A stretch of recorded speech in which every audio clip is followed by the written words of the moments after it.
নমস্কার বন্ধুরা, আমি সুস্মিতা বাংলা ক্যানভাস চ্যানেলে সকলকে স্বাগত জানাচ্ছি। আজ আপনাদের সাথে শেয়ার করছি একটা দারুণ টেস্টি রেসিপি। শীতকালে পেঁয়াজকলি তো বাজারে খুবই পাওয়া যায়, তাই আজ তোমাদের সাথে শেয়ার করব পেঁয়াজকলি দিয়ে ডিমের একটি রেসিপি। এটা আপনারা ভাত, রুটি, লুচি সব কিছুর সাথে কিন্তু ট্রাই করে দেখতে পারেন, এতে জাস্ট অসাধারণ লাগে। পেঁয়াজকলি দিয়ে ডিমের এই রেসিপিটা বানানোর জন্য প্রথমে আমি ডিমগুলোকে সিদ্ধ করে নিয়েছি। সিদ্ধ করার পরে আমি খোসাগুলোকে ছাড়িয়ে নিয়ে ভালো করে এবার নুন আর হলুদটা মাখিয়ে নিয়েছি। এবার গরম তেলে এগুলোকে দিয়ে ভেজে নেব। এবার আমি এই ডিমগুলোকে দিয়ে আমি 3 থেকে 4 মিনিট মতো ডিমগুলোকে একটুখানি হালকা করে ভেজে নেব। বেশি লাল করে ভাজবো না, হালকা লালচে রং ধরে গেলে ডিমগুলোকে এইভাবে ভেজে তেলটা ছেঁকে তুলে নেব। ডিমগুলো ভাজা হয়ে গেছে, একটা পাত্রে তুলে নিলাম। এবার সেই তেলেই আমি ভেজে নিচ্ছি ফুলকপি। এখন তো বাজারে প্রচুর ফুলকপি বিক্রি হচ্ছে। ফুলকপিগুলোকে এরকমভাবে বড় বড় একটুখানি ডুমো ডুমো সাইজ করে কেটে নিয়েছি।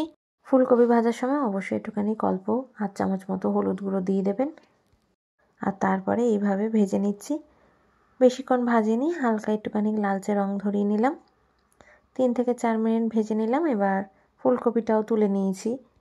ভাজা হয়ে যাওয়ার পরে এবার সেম তেলে ফোড়নে দিয়ে দিচ্ছি কুচি রাখা কাঁচা লঙ্কা আর 3 থেকে 4 খানা রসুন একদম কুচি করে নিয়েছি, সেটাকে ভেজে নিচ্ছি কিছুক্ষণ। 30 থেকে 40 সেকেন্ড মতো ফোড়নটা ভাজা হয়ে গেল, খুব সুন্দর একটা গন্ধ বেরোচ্ছে। ঠিক সেই সময় আমি দিয়ে দিলাম এখানে পেঁয়াজকলিগুলোকে আমি ঠিক এরকমভাবে সাইজ করে কেটে নিয়েছি। পেঁয়াজকলিটা দিয়ে এইভাবে নাড়াচাড়া করে নেব আমি 2 মিনিটের জন্য। আর ফ্লেমটাকে একদম মিডিয়াম টু লোতেই রাখবেন। এবার আমি অ্যাড করে দিচ্ছি এর মধ্যে একটা বড় টমেটো, সেটাকে আমি এরকমভাবে টুকরো করে নিয়েছি। এবার পেঁয়াজকলি আর টমেটোটাকে এইভাবে ভেজে নেব। আর টমেটো দেওয়ার পরে কিন্তু অবশ্যই নুন ব্যবহার করবেন। টমেটো দেওয়ার পর নুন যদি ব্যবহার করেন তাহলে টমেটোটা নরম হয়ে যায় তাড়াতাড়ি। আর দিয়ে দিলাম এখানে হাফ চামচ মতো হলুদ গুঁড়ো। সব কিছুকে এইভাবে ভেজে নিচ্ছি, নাড়াচাড়া করে নিচ্ছি। এবার এটাকে একটুখানি ঢাকা দিয়ে রাখতে হবে যাতে টমেটোটা একদম নরম হয়ে যায়। এদিকে ঢাকা দিয়ে আমি 5 মিনিটের জন্য ওটা রেখে দিয়েছি, সব কিছু নরম হয়ে যাক। আর এখানে আমি নিয়ে নিলাম 1 চামচ মতো কর্নফ্লাওয়ার। আমি এটা একটুখানি কর্নফ্লাওয়ার দিয়ে দেবো। আর কর্নফ্লাওয়ারটাকে একটুখানি গুলে নিচ্ছি জল দিয়ে। এইভাবে ভালো করে আমি এটাকে মিক্স করে নিলাম। এর মধ্যে আমি একদম 1 চামচ মতো সয়া সস অ্যাড করছি। কর্নফ্লাওয়ারটা দেওয়ার মানে হচ্ছে আমি একটুখানি গ্রেভিটাকে একটুখানি ঠিক করতে চাইছি, কারণ খুব একটা মশলা কিন্তু এই তরকারিতে ইউজ হয় না, তাই জন্যই আমি গ্রেভিটাকে একটুখানি ঠিক করার জন্য কর্নফ্লাওয়ারের এই মিক্সচারটা তৈরি করে নিলাম। এদিকে দেখছি ভাজাটা একদম হয়ে গেছে, ঢাকা তুলে নিলাম 5 মিনিট বাদে।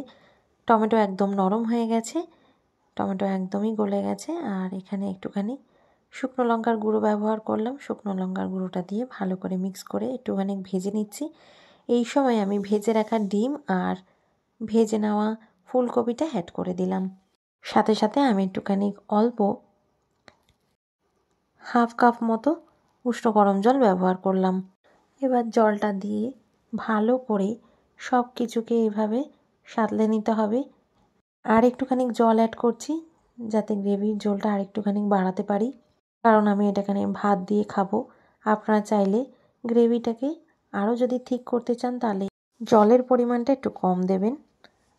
এর মধ্যে কিছু মটরশুঁটি আমি ছাড়িয়ে রেখেছিলাম, সেটা আমি দিয়ে দিচ্ছি। শীতকালীন সবজি বাজারে প্রচুর, তার মধ্যে কিন্তু মটরশুঁটিও অনেক বিক্রি হচ্ছে, তাই মটরশুঁটি এর মধ্যে দিলে খেতেও খুব ভালো লাগবে। অবশ্যই মটরশুঁটি ব্যবহার করবেন।